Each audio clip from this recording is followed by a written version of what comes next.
WhatsApp guys, welcome back once again. So दोस्तों, आज की कहानी जो एक्सप्लेन करने जा रहे हैं उसका नाम है द कार। हम के आदमी को देखते हैं जो कि एक कार में फंसा हुआ है। उसे कुछ समझ नहीं आ रहा है कि वो यहाँ कैसे और कब पहुँचा।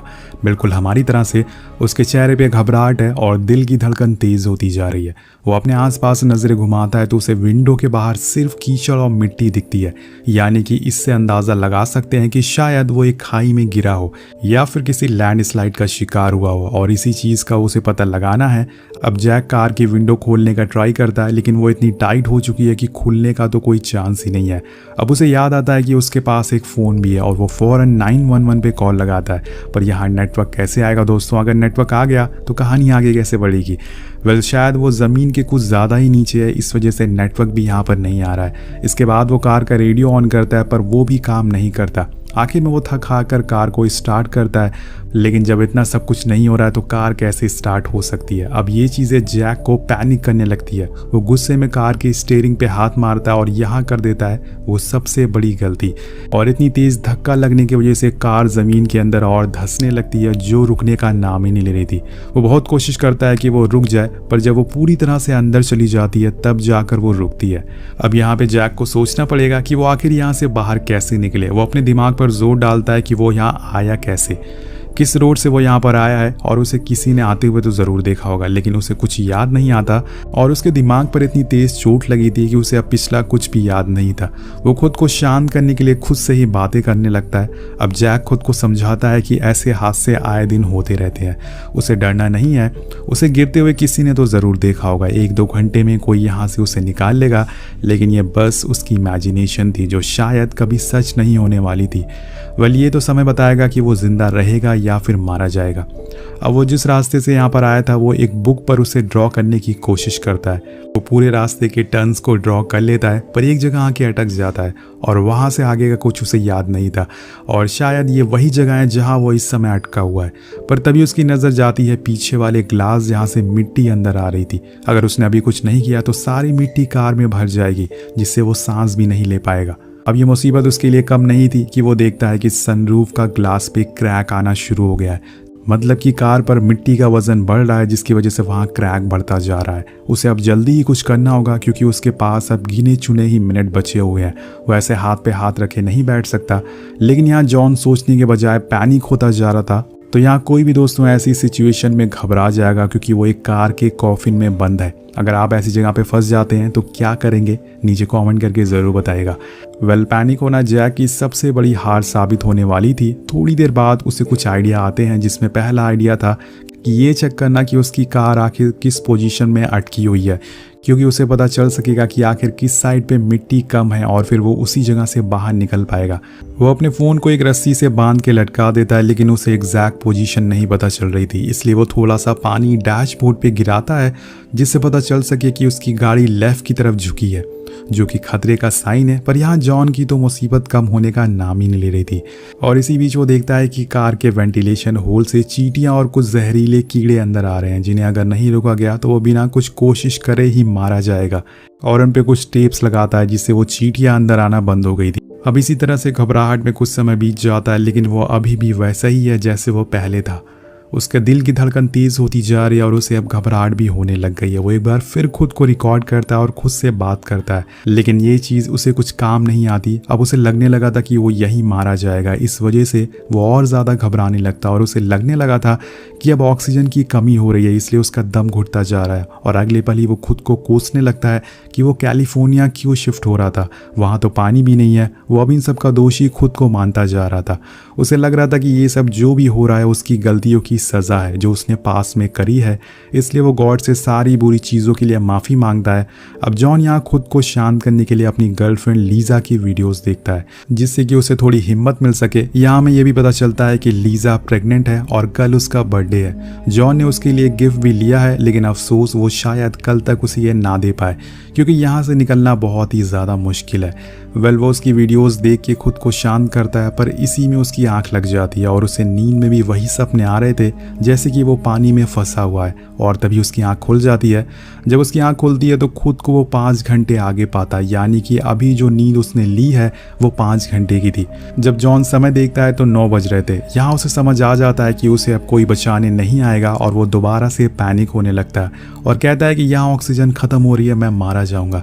लेकिन फिर वो खुद से कहता है कि कोई नहीं, लगता है मेरी नींद पूरी नहीं हुई, इसलिए मैं थका हुआ महसूस कर रहा हूँ। और फिर वो हॉर्न बजाने लगता है ताकि उसकी आवाज़ कोई सुन ले, लेकिन इसका कुछ भी फ़ायदा नहीं होता क्योंकि वो इस समय इतने नीचे है कि हॉर्न की अगर कोई गोली भी चलाएगा तो भी सुनाई नहीं देगा। वे आगे बढ़ते हैं। अब ऐसे ही 6 घंटे बीत जाते हैं। इसी बीच उसे एक विंडो थोड़ी लूज दिखती है, तो वो सोचता है कि शायद वो उसे खोल के यहाँ से बाहर निकल सके, लेकिन ये उसकी एक इमेजिनेशन होती है। जब वो विंडो खोलता है तो सारा कीचड़ अंदर आने लगता है और उसकी मुसीबत और ज़्यादा बढ़ जाती है। वो किसी तरह से उसे बंद करता है, लेकिन तभी सनरूफ का ग्लास भी क्रैक होने लगता है और वो तुरंत ही उसे टेप लगाता है। जैसे तैसे उसे बंद करके राहत की सांस लेता है, पर कितनी देर तक ये क्रैक रुकेगी ये तो नहीं पता। और इसी बीच घबराहट की वजह से उसे बहुत ही ज़्यादा तेज़ प्यास लग जाती है, जिसके चक्कर में वो बचा हुआ पूरा पानी पी जाता है। और तभी उसे पता चलता है ये उसकी पानी की आखिरी बोतल थी जो कि ख़त्म हो चुकी है। अब वो क्या करेगा? तब वो हर इंसान की तरह उसे भगवान याद आने लगता है और फिर वो गॉड से प्रे करने लगता है, ऊपर वाले से दुआएं मांगने लगता है, उनके सामने गिड़गिड़ाने लगता है। वो अपनी कार के सीट पे क्रॉस बनाता है और प्रे करता है कि गॉड मुझे बचा लो प्लीज़, फिर मैं आपके लिए सब कुछ करने को तैयार हूँ। मैं ऐसे नहीं मरना चाहता। मुझे मेरी गर्लफ्रेंड लीज़ा से मिलना है, वो प्रेग्नेंट है। अगर मैं मर गया तो उसका क्या होगा? अब यहाँ गॉड उसकी मदद करते हैं और वो देखता है कि सनरूफ से थोड़ा थोड़ा पानी टपक रहा था। वो पानी गंदा था, लेकिन जॉन की प्यास बुझाने के लिए काफ़ी था। जितना भी पानी ऊपर से आ रहा था वो सारा पानी पीता जा रहा था। और फिर वो एक जुगाड़ लगाता है और सनरूफ में एक बॉटल फिक्स कर देता है जिसमें धीरे धीरे करके पानी भरता रहेगा। और अब फाइनली पूरे 7 घंटे उल्टे सीधे चीखने चिल्लाने ट्राई करने के बाद जॉन को समझ आ गया था कि अब जो भी करना है उसे खुद ही करना होगा। यहाँ कोई चमत्कार नहीं होने वाला है। वो सबसे पहले खुद के पास क्या क्या चीज़ें हैं वो चेक करता है, जिसमें उसे कुछ रॉड्स मिलते हैं जिन्हें देख के उसे एक आइडिया आता है, क्यों ना वो इन रॉड्स को सनरूफ के छेद से बाहर निकाले।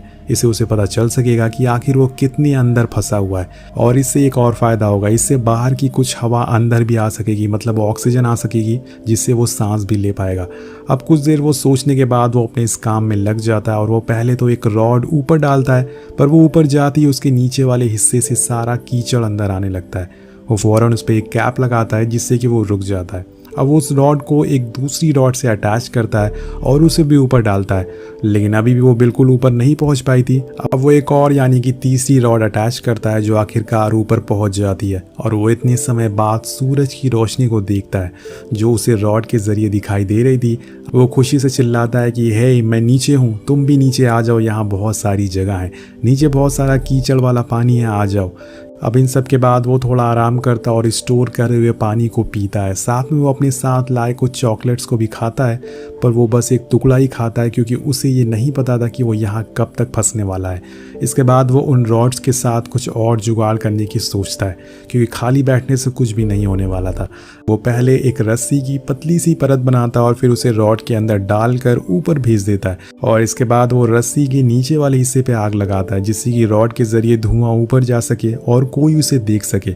लेकिन ये उसकी सबसे बड़ी गलती साबित होती है। जिस आग को वो जला के ऊपर भेज रहा था अब वो कुछ ज़्यादा ही बढ़ गई थी और उसे बुझाते बुझाते उसकी कार में पूरा धुआं फैल जाता है और उसे सांस लेने में दिक्कत होने लगती है। लेकिन जैसे तैसे करके वो खुद को संभाल लेता है। अब ये सब होने के बाद उसके पास कोई भी काम नहीं होता, इसलिए वो टाइम पास करने के लिए कुछ उल्टे सीधे काम करने लगता है, जैसे कि विंडो पर कुछ उल्टी सीधी बातें लिखना। बेसिकली वो इसलिए कर रहा था क्योंकि उसका दिमाग जो डाइवर्ट हो सके, वो पैनिक ना हो सके।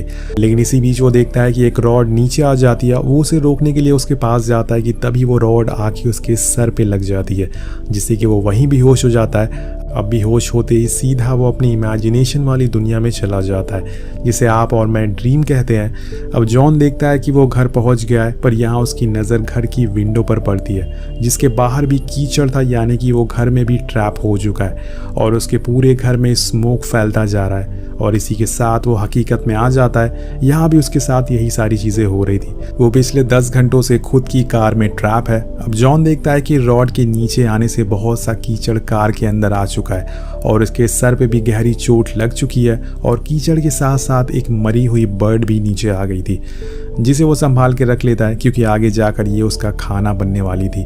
लेकिन यहाँ जो सबसे ज़्यादा नोटिस करने वाली चीज़ थी, सबसे बड़ी परेशानी थी, वो थी जॉन के सर पर लगी हुई चोट। उसकी वजह से उसका ज़्यादा खून बहता जा रहा था। अगर वो ऐसे ही बहता रहा तो जल्दी एक बार फिर वो बेहोश हो सकता है। इसीलिए वो फ़ौरन अपनी शर्ट उतार कर सर से बांध लेता है और इससे खून बहना थोड़ा कम हो जाता है। लेकिन उसके चोट का असर अब उस पर दिखने लग गया था। धीरे धीरे वो कमज़ोर पड़ने लग गया था।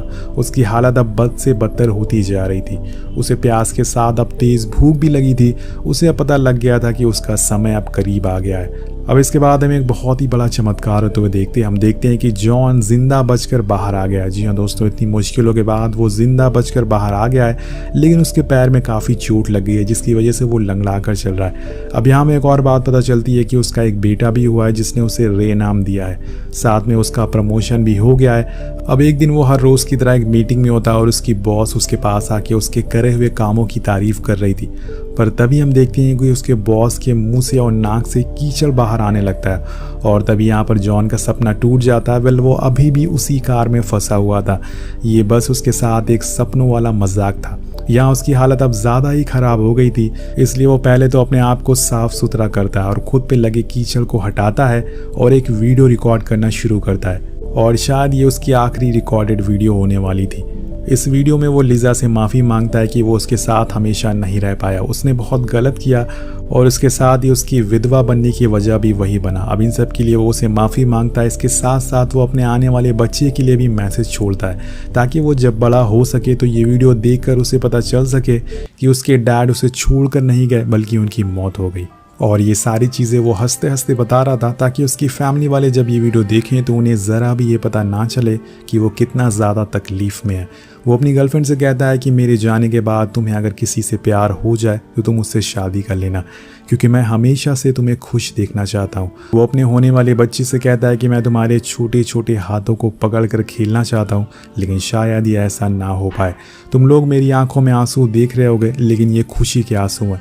और इसी के साथ मैं ये रिकॉर्डिंग ख़त्म करता हूँ, लेकिन एक बात हमेशा याद रखना कि तुम्हारे पापा तुम्हें बहुत ही प्यार करते हैं।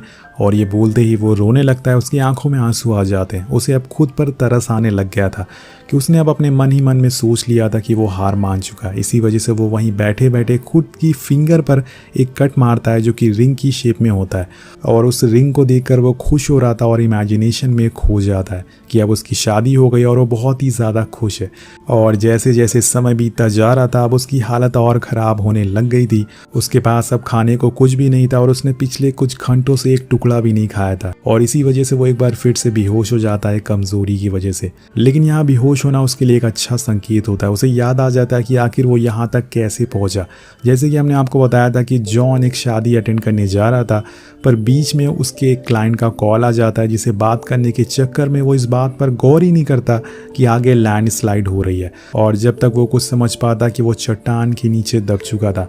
और ये सारी बातें सोचने के बाद अब जॉन के दिमाग में ये बात बैठ गई थी कि उसे कोई भी बचाने नहीं आएगा, इसलिए वो अब कुछ करने की उम्मीद भी छोड़ देता और उसने अब यहीं रहने का सोच लिया था।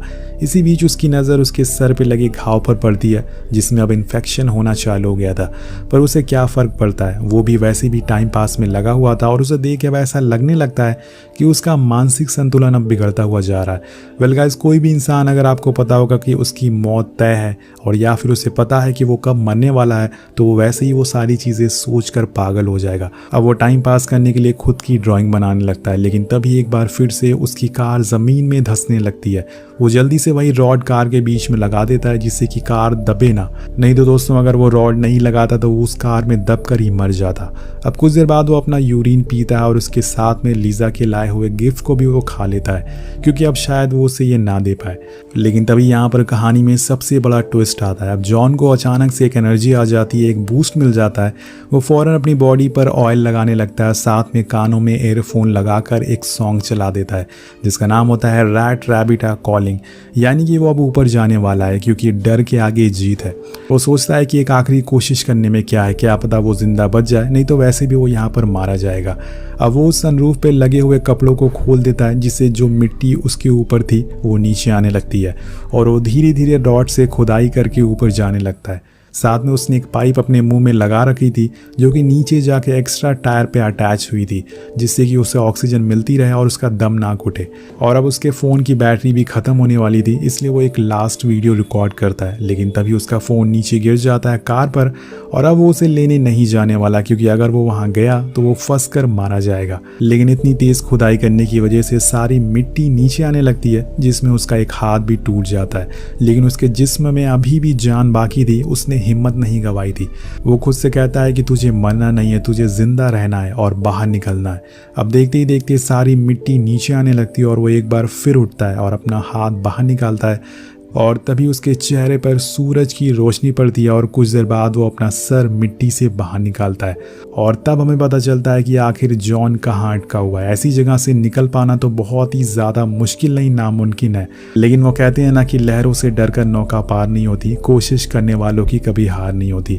अब इसी के साथ हम पूरे शहर कैलिफोर्निया को देखते हैं और इसके साथ ही जॉन की जान भी बच जाती है।